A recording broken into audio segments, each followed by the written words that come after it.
guys, this is the zine I made for the week 14 response. So these are the different feminist theorists, and I have to do it little kid storybook style because I can't read upside down. So the first page is just what to expect in the 4 different women I'm going to be covering. So the first one I want to start with is Audre Lorde, and the quote I chose is, "We begin to demand from ourselves that joy which we know ourselves to be capable of."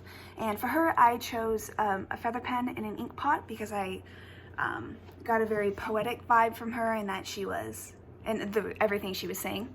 So in her piece, it really talked about the erotic, which is the unexpressed, unrecognized feelings that really women only embody, and that if we stop suppressing that, we can come together and we can recognize these feelings and use them to our advantage and break out of this shell that everyone wants us to be in. So we really trained ourselves to see it as a negative thing when it's really not a negative thing if you actually look at it and if you actually dive into it. Then the second one I have is Gloria. And for her quote, I'm not an artist, so I attempted to draw 2 hands breaking from shackles. And the quote I chose is, "We don't have as much to lose. We never had any privileges."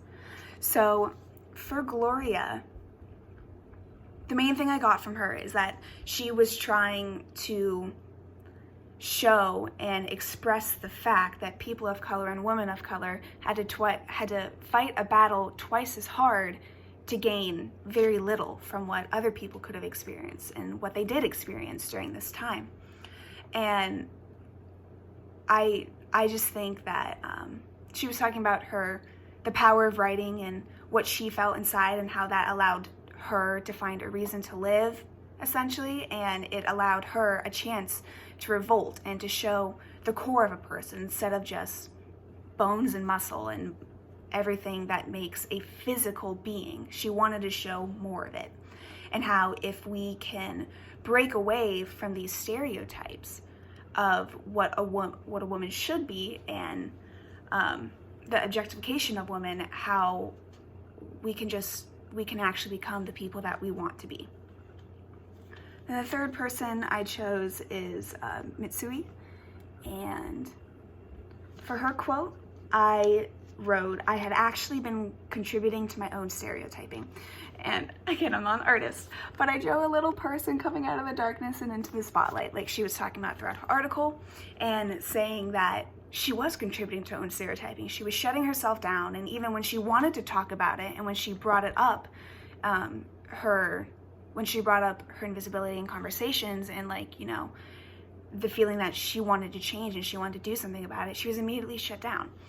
And she also mentioned that she wasn't well represented, and that it was just this feeling that she didn't have a right to her own emotions, and that's not right. And if she could have embodied the notion and figured out, and eventually she did, but if she could have sooner embodied the notion that, these are her emotions, she is allowed to feel anger, she is allowed to feel sadness, she's allowed to feel this way, it could have helped her quicker in the long run. Even though, again, she did that and she figured it out and she found a way to become less invisible. And then for the last one, for Leslie, I chose the quote, "We are oppressed for not fitting those narrow social norms." So with the whole trans liberation movement, which is what her article was ultimately about, I chose to draw a heel crushing the word oppressed. I just feel like it's a good representation of it and of crushing the stereotypes of everything associated with this. So moving on from that, so her article really hit on the heteronormativity within society and how it's so detrimental, and that even when you're a child, when you're born, they ask, "Are you a boy or are you a girl? Is it a girl or is it a boy?" And it's not right, because it's putting people into narrow boxes, into narrow stereotypes that then they have to live for the rest of their lives, and it's not right. She really opened up to what it means to be a man and what it means to be a woman, or what it means to be neither, and your right to choose and your right to live the life that you want to live. So she also really touched on the fact that everything is classified, and that's really harmful in the long run, and that this stereotype should be changed so that people can live their life to the fullest and what they want to do with their life. So ultimately, I think these 4 theorists really helped me personally in my own life and in my career as a social worker, because you run into so many different people who all need help, and who ultimately I would have to be the one to help. So knowing and being able to look at their situations from an intersectional feminist lens is crazy important. So thank you guys. That's my zine. Hope you guys enjoyed.